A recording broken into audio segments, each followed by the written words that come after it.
Y acá en DNews nos encanta llevarle la noticia desde el lugar. Es por eso que establecemos contacto con César García Vélez desde Ecuador y nos trae las últimas novedades. Adelante, César. Hola Andy, muy buenas tardes. Latinoamérica, estamos en la Asamblea Nacional para darle seguimiento informativo a lo que pasó acá en el seno del Pleno cuando no se logró los votos necesarios o el consenso para poder aprobar una ley muy importante en los momentos de inseguridad que vive el país, el paquete de reformas al COIP, en donde varias de las bancadas estaban de acuerdo en la mayoría de los articulados. Sin embargo, en ciertos que incidían en la administración de justicia, pues se produjeron disensos y por ello ayer se decidió suspender este segundo debate que probablemente se retome la siguiente semana. Vamos a conversar con la asambleísta Paola Cabezas de la Revolución Ciudadana para que nos dé su perspectiva de si hay o no alternativas, Paola, para poder llegar a la aprobación de una ley fundamental en estos momentos. Bueno, un saludo, buenas tardes, siempre bienvenidos a la Casa de la Democracia. Deben existir consensos. Yo creo que la Asamblea Nacional ha dado muestras en este periodo legislativo que somos capaces de deponer cualquier argumento ideológico, personal y político para ponernos primero al servicio de los ciudadanos. Muestra de ello es justamente proyectos importantes que se han aprobado y que no se desliga de la necesidad que tiene la ciudadanía en este momento, sobre todo de contar con instrumentos jurídicos que le den herramientas a los jueces y fiscales para cumplir con su trabajo, porque eso es fundamental también. A veces esperamos que las leyes se cristalicen y es como que todo cambia de un momento. No, hay procedimientos y cada reforma que hemos hecho acá que justamente incrementa penas en el ámbito de terrorismo, extorsión, que han sido delitos que han tenido muy preocupadas a la ciudadanía, el hecho de que por fin a quienes somos militantes feministas podamos contar dentro de la ley con esta figura del feminicidio, porque acá no solamente existe un feminicida o un femicida que ataca o violenta a una mujer por su condición de género. También hay un Estado que le da la espalda a las víctimas y creo que eso también es un logro muy importante en este proceso. Sí, han existido más de 86 reformas, si no me equivoco, todas importantes y sustanciales, pero obviamente hay quizás un par de artículos que han llamado quizás al debate público, que eso tampoco debería a nosotros llamarnos la atención, ni deberíamos pensar que hay cosas direccionadas o que hay fuerzas políticas que viven del pasado o de cucos o están siempre asustados con fantasmas y cucos y piensan que no es posible pensar en reformas que fortalezcan la institucionalidad, porque esto no tiene nombre y apellido. Las reformas tienen el sentido de fortalecimiento y robustecer la legislatura ecuatoriana para que esto permita tener mayores herramientas y elementos que no tienen nombre y apellido. Son reformas que sirven indiscutiblemente para el fortalecimiento de este código. Si bien es cierto, no tienen nombre ni apellido, pero las fuerzas políticas opositoras de la Revolución Ciudadana, sin decir el nombre, decían estos articulados que cambian, por ejemplo, el recurso de revisión, van con dedicatoria para el expresidente Rafael Correa y que pueda revisar su caso. La Fiscalía fue la que realizó un comunicado en donde levantó alertas y dijo que esto iba a fomentar la impunidad. Expliquemos cuál es el espíritu de esa reforma que se plantea al recurso de revisión. Mire, hay un elemento muy importante y sustancial. Primero, el Ecuador es suscriptor de todos los tratados internacionales. Partamos por eso. Y sí hay muchas sentencias que se generan en la Corte Interamericana de Derechos Humanos que son vinculantes. Entonces no entiendo cómo en un momento sí y en otro momento no. Es más, hay jurisprudencia. En el país ya hay un juez que falló por un dictamen de una corte internacional en el caso de los Isaías. Yo creo que eso es importante que nos remitamos porque ya hay jurisprudencia al respecto. ¿Qué es lo que estamos haciendo?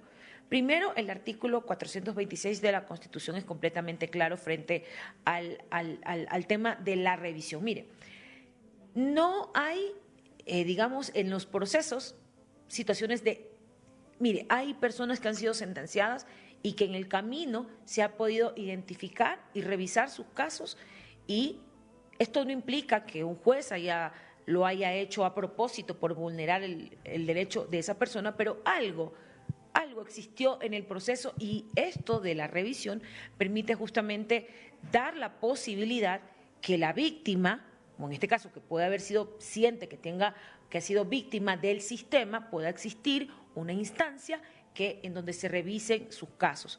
Esto, insisto, esto no es un tema que tiene dedicatoria, ni nombre, ni apellido, porque el sistema judicial del país tiene muchas debilidades y no son solamente las personas que le quieren dar un tinte político, sino que han existido instancias en donde ciudadanos de cualquier,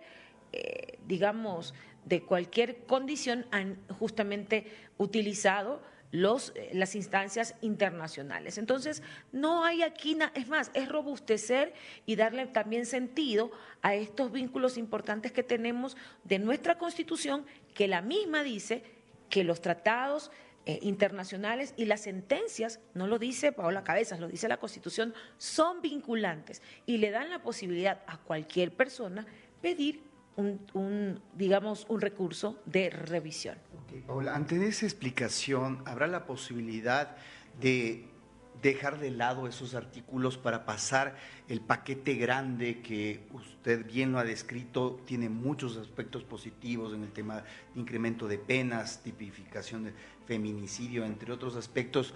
¿Hay una conversación en el interior de la Revolución Ciudadana para deponer ese aspecto que generó el disenso y avanzar la siguiente semana para aprobar la ley? A ver, primero hay instancias de conversaciones frente a eso. Nuestra coordinadora de bancada y vicepresidenta de la Asamblea está justamente en los diálogos y acercamientos con las fuerzas políticas, pero yo solamente voy a dejar una reflexión. Si la justicia ecuatoriana ha actuado de manera proba, no debe existir seguramente ningún tipo de duda sobre la actuación de jueces y fiscales frente a procesos existentes. ¿Por qué la preocupación? No vemos a una fiscalía actuando desde la institucionalidad, sino desde la preocupación política, si un político se beneficia o no de un recurso de estas características. Entonces, más bien, traslado esta inquietud a los ciudadanos, porque más allá de que existan diálogos políticos para aprobar o no estos artículos, dejarlos por fuera o no, luego del trabajo arduo que ha hecho la comisión, creo que lo que tendríamos es que revisar qué está pasando con nuestro propio sistema de justicia, que está siendo observado a nivel internacional, donde ya hay instancias que hablan de la vulneración permanente de los derechos de las personas que quieren acceder a la justicia, y olvídense de los nombres y apellidos rimbombantes o que tienen que ver con algún vínculo político. Hablemos del sistema de justicia como un elemento de derecho fundamental para todo ciudadano. Quien no tiene acceso a la justicia es como que no tuviera acceso al agua, a la salud, a la educación. Son derechos fundamentales y sí es preocupante la posición que toman, en este caso, autoridades que están momentáneamente dirigiendo, en este caso, la Fiscalía General del Estado, que no toman una posición institucional o una posición que sea de fortalecimiento. Al contrario, hay más bien una preocupación política sobre si un político o no, como que el país o la república empezó o empieza o termina con un político, y creo que eso sí debería ser más bien el debate que generemos frente a estas reformas. Con respecto al tema de la reserva en el proceso investigativo que lleva la Fiscalía, ¿cuál es la postura? Porque ahí también la Fiscalía decía, no puedo compartir información, en ese momento no tiene la obligación de transmitir información a la Asamblea o a la Contraloría. ¿Qué es lo que ustedes buscan a través de esa reforma en el momento en el que se pretende generar una reforma hacia esa reserva que actualmente posee la Fiscalía? No es lo que buscamos nosotros. Primero, todas las reformas fueron tratadas en la Comisión de Justicia que está conformada por varios representantes parlamentarios de todas las bancadas, y dicho sea de paso, el informe fue aprobado por unanimidad. Esto no implica que sean reformas reformas, porque sí preocupa que a veces como cuando las cosas son en positivo se van y como que se enmarca o se encuadra al beneficio de unos, pero acá dicen como que la revolución ciudadana es la que promueve este tipo de reformas y no, ha sido un trabajo arduo de los equipos técnicos de la comisión e insisto, creo que hay la posibilidad en estos días para que las fuerzas políticas establezcan los diálogos y acercamientos que correspondan para que se apruebe. Yo creo que debería aprobarse, porque más allá del ruido político y la preocupación política que tengan algunos sectores de la Asamblea Nacional sobre ciertos artículos, hay que mirar el bosque y no el árbol. Y el bosque es positivo. La ley es positiva, le da mejores y mayores herramientas a los operadores de justicia, sin dejar de lado que nadie garantiza que el incremento de penas vaya a disminuir los delitos en la calle. Ahí también hay que tener otro trabajo por parte del gobierno con su plan Fénix, que puedan invertir recursos, que empiecen a hacer lo que corresponde para que tanto la justicia como en el ámbito de las competencias que tiene el Ejecutivo se puedan disminuir los índices de violencia. Coincidimos en eso, hay problemas estructurales que no pueden solamente solventarse con el incremento de penas. Es un aspecto, como lo menciona Paola Cabezas, asambleísta de la Revolución Ciudadana, positivo. Sin embargo, veremos en la próxima semana si se llegan a los consensos y este paquete de reformas al COIP termina siendo aprobado. Es lo que les estaremos actualizando seguramente en vivo y en directo desde DNews. Ustedes continúan, Andy, con más de la programación y la información. Nos vemos más adelante. Que no quepa duda, César García Vélez, gracias por este contacto. Seguiremos esta información muy de cerca.